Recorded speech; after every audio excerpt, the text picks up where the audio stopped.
नमस्कार. डिजिटल महाराष्ट्र न्यूजमध्ये आपल्या सर्वांचं स्वागत. सध्या बारामती तालुक्यातील माळेगाव सहकारी साखर कारखान्याची निवडणूक लागलेली आहे आणि या निवडणुकीकडे संपूर्ण राज्याचं लक्ष लागलेलं आहे. यामध्ये सर्वांनीच निवडणूक प्रतिष्ठेची केलेली आहे. यामध्ये अजित पवार यांचा श्री निळकंठेश्वर पॅनल असेल, त्याच्यानंतर शरदचंद्रजी पवार साहेबांचा बळीराजा सहकार बचाव पॅनल असेल आणि त्यानंतर चंद्रराव तावरे आणि रंजन तावरे यांच्या माध्यमातून सहकार बचाव शेतकरी पॅनल आणि त्याच्यानंतर चौथा पॅनल हा कष्टकरी शेतकरी पॅनल, असे 4 पॅनल या ठिकाणी आहेत आणि यांच्या प्रचाराची रणधुमाळी सध्या जोरदार सुरू आहे. तर आपल्यासोबत बळीराजा सहकार बचाव पॅनलचे मिथुन आटोळे आपल्यासोबत आहेत. तर त्यांनाच आपण या निवडणुकीच्या संदर्भात काही प्रश्न विचारणार आहोत आणि ह्या पॅनलतर्फे सध्या काय परिस्थिती आहे, कल कसा आहे, या अशा काही गोष्टी आपण त्यांच्याकडून जाणून घेणार आहोत. तर पहिल्यांदा नमस्ते. नमस्कार. तुमचा परिचय करून द्या. मी मिथुन सोपानराव आठवळे पाटील. मी सर्वसामान्य शेतकरी आहे. माझं शिक्षण MBA आहे आणि काय नाही, आपण सर्वसामान्य शेतकरी, ह्याच्यापेक्षा आपली काही मोठी ओळख नाही. बरं, आता सध्या जो माळेगाव कारखान्याचा प्रचार सुरू आहे, रणधुमाळी सुरू आहे, यामध्ये काय कल वाटते तुम्हाला, काय वाटतंय?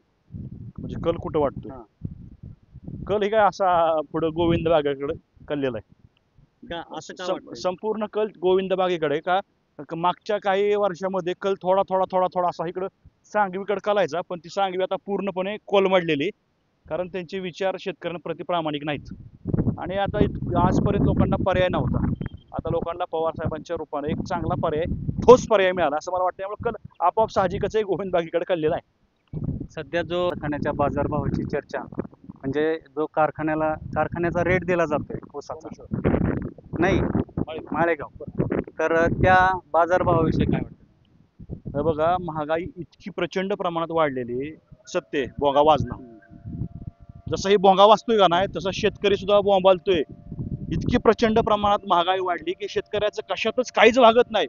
हा भाव दिला, भाव दिला, भाव दिला, ही कालवा केलाय कोणी? फक्त हा गोंधळ फक्त ह्यांनीच मांडला, ह्यांच्या ठेकेदारांनी, ह्या मलिदा गँकनी मांडलाय. ह्यांना 3636 दिला किंवा आज 3230 रुपयापर्यंत काय गेलाय, किंवा 2800 जरी जाहीर केला तर ह्यांना काय घेणार? हे 2800 दिला तर दादानी दिला, दादानी दिला, दादानीच केलं. 3200 दिला तर दादानी दिला, सर्वांकी दिला, उच्चांकी दिला. अरे तुम्ही स्पर्धा करताय ना, तर स्पर्धा तुम्ही म्हणता ना, आम्ही देश पातळीवरचे नेते स्पर्धा करा ना. गुजरातमध्ये जो गंदेबी साखर कारखाना आहे, सहकारी आहे, आपल्या एवढाच कारखाना आहे, आपल्यापेक्षा छोटा आहे, एकही उपपदार्थ नाही, 4000पेक्षा जास्त त्यांनी भाव दिलाय. त्याच्यावर तुलना करा ना. आज नांगरट कुठं चालली, आपलं डिझेल कुठं चाललंय, पेट्रोल कुठं चाललंय, महागाई कुठं चालली आहे, बियाणं कुठं चाललंय, खतं कुठं चालली आहेत, आज मजुरांची टंचाई भासते, पण त्यांचं रेट कुठं वाढलेत, किती वाढलेत ते बघा की. हे राहिलं सगळं बाजूला, आणि आम्ही भाव दिला, भाव दिला, भाव दिला. भाव दिला म्हणजे तुम्ही दिला नाही. तुम्ही जर का खरंच प्रामाणिकपणे शेतकऱ्यांना भाव दिला असताना, तर मला वाटतं मागच्या वेळेसचे साखरेचे भाव आणि त्यावेळेस मिळलेला भाव, आता साखरेचे दर त्या तुलनेत वाढलेत आणि आता भाव हे कमी केलेत. कुठेतरी ताळमेळ दिसतोय तुम्हाला? त्यामुळे शेतकऱ्यांची फसवणूक आहे, मला वाटते टनामागं हजार हजार रुपये खात्यात. बरं, अजितदादा पवार यांनी ब वर्गातून फॉर्म भरला आणि कारखान्याचं चेअरमन पद माझ्याकडेच राहील असं सांगितलंय 5 वर्षासाठी. याबद्दल काय सांगाल? अजितदादा मला वाटतं त्या दिवशी कारखान्यावरती आलते, म्हणजे प्रचाराचा नारळ फोडायच्या आधी, मला वाटतं त्यांनी डोंब्यांची भेळ खाल्लेली असावी आणि त्यांनी भेळ खाल्ल्यामुळे त्यांच्या डोक्यामध्ये भेळ मिसळ झालेली असावी, किंवा बोराट्यांच्यात त्यांनी मिसळ सुद्धा खाल्ली होती का संघ, भेळ आणि मिसळ, ही मला कळा नाही. मला सांगा, कायदा काय सांगतो, सहकारी कायदा, की ब वर्गातून निवडून आलेल्या उमेदवाराला कुठल्याही संस्थेचा चेअरमन होता येत नाही, बरोबर आहे? पण ह्यांना असं म्हणलं की म्हणजे 1 मिनिट, सहकार मंत्री माझे बाबासाहेब पाटील तिथे बसलेत. मला एक कळलं नाही, दादाला माहित नाही काय घटना कोणी लिहिली? बाबासाहेब पाटलांनी लिहिली का माझ्या भारतरत्न डॉक्टर बाबासाहेब आंबेडकरांनी लिहिली? साधा डोक्याचा भाग आहे राव. आज तुम्ही म्हणताय मी अर्थमंत्री आणि 1 मिनिट मला मुख्यमंत्री व्हायचंय. कोणाला फसवता? आणि तुम्ही काय लोकांना काय त्यांची तुम्ही बॉडी लँग्वेज नीट बघा.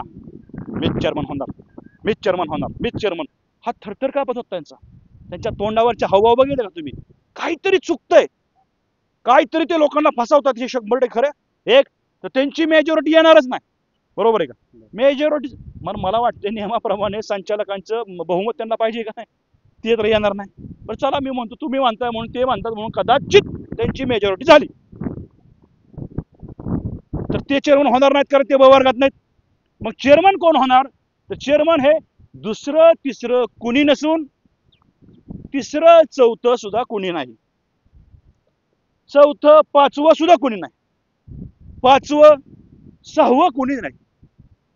हा, सातवं मात्र कदाचित असू शकतं आणि ही सातवं कोण आहे ही तुम्हाला माहिती आहे.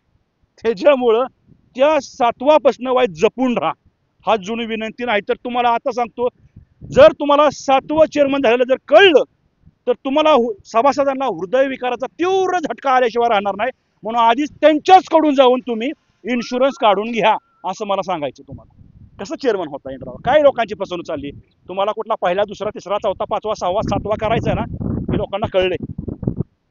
तुम्ही काही दिवसापूर्वी नीरा प्रदूषणाचा विषय मांडला होता.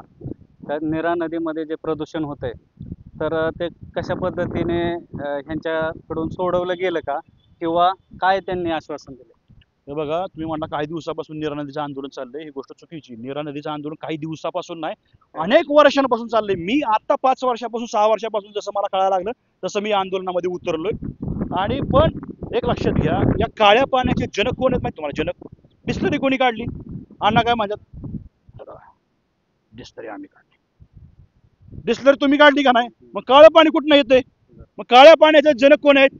माननीय अण्णा आहेत, आदरणीय सन्माननीय अण्णा आहेत, बरोबर ना? अण्णांचं काम नव्हतं? विस्तारीकरण कुणी केलं? हे बघा, हा ना सांग, विस्तारीकरण सुद्धा आमच्याच कामाचं. अरे विस्तारीकरण करताना तुम्हाला माहित होतं कारखान्याचं हे औद्योगिक सांडपाणी प्रक्रिया प्रकल्प उभा आधी करावा लागणार आहे, हे महत्वाचं होतं, हे कंपल्शन होतं. महाराष्ट्र पोल्युशन कंट्रोल बोर्डाने हे आधी तुम्हाला कंपल्शन केलं होतं. तुम्ही काय केलं माहिती? हा ईटीपी प्लॅन्ट त्या काळात ज्यावेळेस अण्णांची काकांची सत्ता होती त्यावेळेस त्यांनी हा फक्त कागदावरतीच बांधला, असा असा असा असा कागदावर बांधला. आणि ज्यावेळेस आमचे चुलते रामदास आठवले असतील, आमचे दुसरे चुलते राजाभाऊ बुरुंगले असतील, किंवा आमच्या आत्या उज्ज्वलाताई कोकरे असतील, अजून ह्या लोकांनी ज्यावेळेस बंड केलं आणि विचारलं, काय त्यांनी विचारलं होतं? फक्त डीपीआर मागितलं होता, डीपीआर, डिटेल प्रोजेक्ट रिपोर्ट मागितला होता. का दिला नाही त्यांनी? मग जर त्यावेळेस त्यांनी डिटेल प्रोजेक्ट रिपोर्ट दिला असता तर त्यांना कळलं असतं की याच्यामध्ये ईटीपी आहे, एसटीपी आहे. ईटीपी न केल्यामुळं कारखान्याचं काळं पाणी इकडे गेलं. मग त्याच्यानंतर तुम्हाला माहिती काय झालं की अजितदादांनी शब्द दिला की मी जर का नीरा नदीचं पाणी स्वच्छ केलं नाही तर परत विधानसभेला मत मागायला इकडे येणार नाही. अमुक तमुक हे तुम्हाला सगळं माहिती. आणि दादा जे बोलतो ते करतो आणि यावं तेव्हा तुम्हाला सगळं माहिती. का हो त्यांनी आजपर्यंत शब्द पूर्ण केला नाही? 5 वर्ष झाली आणि आज परत जर का तुम्ही सगळी काय आहे तेवढी सोडून जर का तुम्ही लोकांना इकडे मतं मागा येत असत्या तर आम्ही मूर्ख आहे का? आम्ही मूर्ख आहे का? याचं उत्तर तुम्ही द्या आम्हाला. सभासद आज तरफडतोय, तिथं शेतकरी तरफडतोय त्या काळ्या पाण्यामध्ये, मासा तरफडल्यासारखा लाखो मासा मेलं. आज तिकडे कॅन्सरचं प्रमाण वाढलंय, लेकरं बाळं आमची गुरं ढोरं आजारी पडल्यात.